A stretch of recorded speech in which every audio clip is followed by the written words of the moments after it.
de Deus e caçador de vampiros. Em 1732, boatos originários do leste europeu deram conta da volta de mortos que não apenas falavam e andavam, também infestavam os vilarejos, atacavam homens e animais, sugavam-lhes o sangue, até deixá-los doentes e matá-los.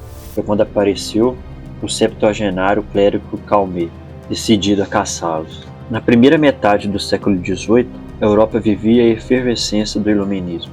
Filósofos como Voltaire e Diderot empenhavam-se em lutar pela primazia da razão, abandonando as superstições, destruindo mitos e resgatando os antigos ideais de uma ciência explicativa para o mundo. Sua Bíblia era a obra máxima do saber da época, a enciclopédia, que se propunha a reunir todos os conhecimentos construídos pelo ser humano até então. O movimento desse gênero despertara também seus próprios inimigos, a religião, a visão teológica e as crenças infundadas e as lendas que, segundo seus críticos, atrapalhavam a visão correta do homem acerca da realidade. Em 1732, boatos originários do leste europeu alardearam a volta de mortos que não apenas falavam e andavam, eles também infestavam os vilarejos, atacavam homens e animais, sugavam o sangue deles, faziam isso até deixá-los doentes e matá-los.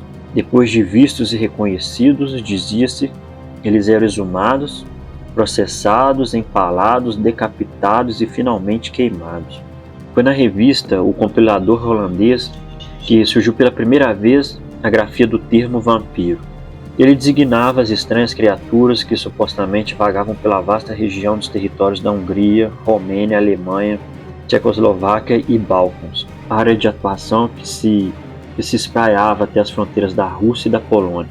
Um artigo da Glanor Hollandar falava de um certo Arnold Poe. Após sofrer um acidente na localidade da Sérvia, foi dado como morto, mas teria voltado para atacar outras pessoas, criando uma verdadeira epidemia de vampirismo que teria se arrastado durante anos. O notável nessa história é que seu cadáver foi examinado por médicos militares e eles teriam constatado: o corpo de Poe não havia apodrecido. O procedimento utilizado para lidar com o fenômeno, transpassar-lhe uma estaca que fez o morto gritar e perder sangue, e ainda assim, somente a extinção do seu corpo pelas chamas teria dado fim à terrível criatura. O caso deixou a Europa iluminista em suspenso, intrigado. Que tipo de monstruosidade estaria ocorrendo naquelas paragens? Seria uma doença ou simples superstição?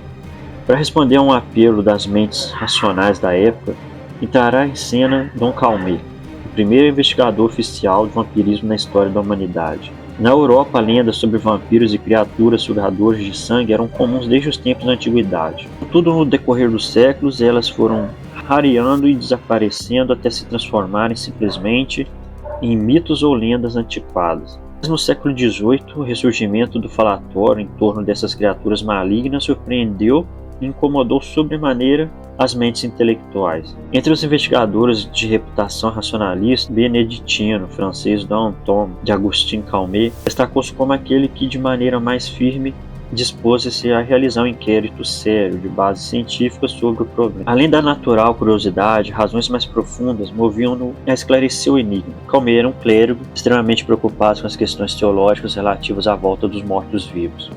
Sua pesquisa visava, portanto, alcançar um duplo objetivo: destruir tanto científica como religiosamente a possibilidade da existência de vampiros e de outras criaturas malignas, de modo a reafirmar os dogmas católicos, mas fazer isso recorrendo somente a métodos racionalistas e iluministas. Calmet desfrutava de bom trânsito entre os iluministas e aprendera bastante sobre as técnicas investigativas disponíveis em sua época. Seu trabalho consistiria inicialmente em discutir as impossibilidades metafísicas da existência dos vampiros. Em uma segunda etapa, seria necessário apresentar as provas científicas da tese que defendia. Calmet nada tinha de leviano ou aventureiro. Ainda jovem, ele escolhera tornar-se um sacerdote da congregação de Saint-Denis em Saint-Ridulphe. Depois percorrera os diversos mosteiros de sua ordem, explorando bibliotecas e redigindo numerosas compilações históricas. Em 1728, aos 66 anos de idade, Dom Calmet tornou-se abade da abadia Saint-Pierre de Senones, capital do Principado de Salm. Ali o sacerdote trabalhou e manteve correspondência com numerosos cientistas. Eram tempos de crendices horrendas aqueles. Muitos acreditavam ser preciso exumar e mutilar os corpos dos cristãos mortos para que se pudesse efetivamente prevenir a possibilidade de os vampiros voltar à vida na misteriosa Europa Oriental. Entre assustado e indignado, o Vaticano convocou o padre Giuseppe Davanzati para elaborar uma resposta ao problema. Depois de estudar durante 5 anos os casos de vampirismo, Davanzati escreveu a tese Dissertazione sopra un vampiri, publicada em 1644. Ela concluía de forma inequívoca que os vampiros eram fruto da imaginação, e ainda mais importante do que isso, que os cadáveres dos cristãos não deveriam ser profanados. Contudo, a tese de Davanzati, de teor eminentemente religioso, sem embasamento científico, não convenceu a todos. Era hora de ouvir Dom Calmet, o religioso que possuía os conhecimentos científicos, capaz de esmiuçar os casos onde se alegava o aparecimento de vampiros. Em 1646, após inteirar-se das discussões e debates a respeito dos episódios mais famosos ocorridos na Europa, como o de Arnold Poe, e de analisar a questão por meio de investigações diretas, Calmet publica dissertação sobre as aparições de anjos, demônios e espíritos, e sobre os revividos e vampiros da Hungria, da Boêmia, da Morávia e da Silésia. Como o próprio nome indica, trata-se de uma longa compilação dos casos de vampirismo. A repercussão do seu trabalho foi tamanha que a nova edição, revista ampliada, foi publicada em 1851, com um encurtamento do título para Tratado sobre as aparições dos espíritos e sobre os vampiros e os revividos da Hungria Morávia. A credibilidade de Dom Calmet repousava em sua reputação de intérprete e tradutor de textos bíblicos. Seus pares o reconheciam como um dos principais acadêmicos do catolicismo, mas o interesse pelos casos de vampirismo das partes central e leste do velho continente acabaram lhe rendendo repreensões, críticas e, em certos setores, até mesmo escárnio de colegas do clero, de cientistas e filósofos iluministas. Calmet então decidiu se manifestar. Minha intenção é tratar aqui a questão dos revividos, ou vampiros da Hungria, Morávia, Silésia e Polônia, disse o clérigo, sua obra de 1651. Me arriscando a ser criticado de alguma maneira, os que os creem verdadeiros me acusarão de temeridade e presunção, ter colocado em dúvida ou mesmo ter negado sua existência e realidade. Outros me repreenderão ter empregado meu tempo tratar dessa matéria que passa por frívolo e inútil. De algum modo penso que terei de boa vontade aprofundado uma pergunta que parece importante para a religião, porque se o regresso dos vampiros é real, importa defendê-los e prová-lo. E se é ilusório, é de um interesse da religião desenganar os que creem verdadeiro e destruir um erro que pode ter muitas consequências. As críticas surgiram pelo fato de que, ao fazer uma compilação dos casos de vampirismo com a intenção de desacreditá-los e de acabar com o que considerava o sacrilégio da profanação de corpos e sepulturas, Calmet aparentava endossar em alguma medida essas crenças. E isso ainda não era tudo. Em parte dos casos, suas conclusões pareceram claramente ambíguas. Logo no prefácio da obra de 1751, ele deixa claro: não há provas sólidas da existência ou não de vampiros e da possibilidade de mortos voltarem. Dá-se a estes revividos o nome de ourípios ou vampiros, ou seja, sanguessugas, e deles contam-se particularidades tão singulares, tão detalhadas e cobertas de circunstâncias tão prováveis, e com tantas informações jurídicas que quase não se pode recusar a crença destes países. E estes redividos parecem realmente sair dos seus túmulos e produzir os efeitos que são publicados. As narrativas compiladas pelo Abade continham, por exemplo, orientações para a identificação de um vampiro e as formas de exterminá-lo. Um dos acontecimentos relatados ocorrera na aldeia de Blau, perto da vila de Cadan, na Boêmia, envolvendo um pastor que, tendo retornado após a morte, chamavam por pessoas que morriam infalivelmente após 8 dias. Para livrar-se do vampiro, atravessaram o estaca em seu cadáver, de forma a mantê-lo preso à sua sepultura. E, como não houvesse resultado, ele voltou a levantar, zombando do método usado. Para acabar de vez com a perturbação, ele foi retirado de seu túmulo e os aldeões providenciaram um carro para transportá-lo para fora da aldeia e queimá-lo. Calmet, em sua obra de 1651, descreve o que lhe dissera ter acontecido depois. O cadáver gritou furioso e agitou os pés e as mãos como vivo.